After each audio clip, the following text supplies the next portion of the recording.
So to open the movie, I wanted a very non-typical Wipeout shot with a vehicle pass by which was almost abstract.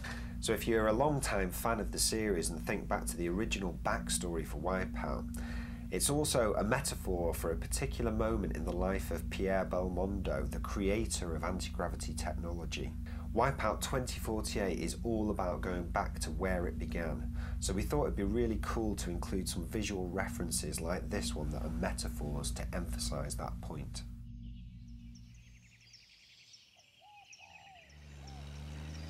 If we jump back into the movie for a second now, you'll see here that the vintage vehicle gets a bit of airtime as well, which is obviously a nod to that wonderful shot, and of course a nod to anti-gravity again. One of the main points of the intro is primarily to show you how the sport of automobile racing has evolved in the world that Wipeout takes place in, to where we begin in 2048. But also to help ground it a little in reality, especially through our choice of vehicles in the early stages of the intro like this one.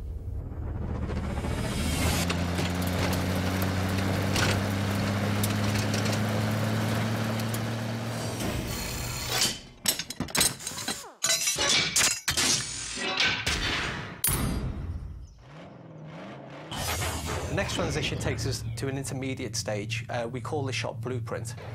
It's kind of like the design that actually never made it into real life. The next stage we go into a transition into the open-wheeled contemporary racing category.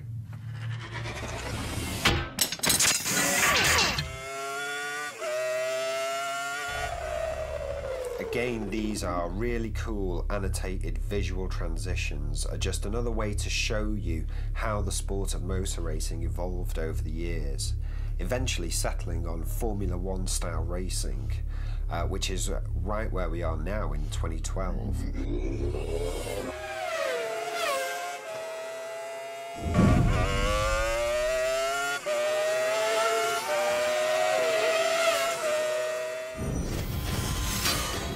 So if you blinked, you may have missed the Pfizer logo appearing in the top left corner there.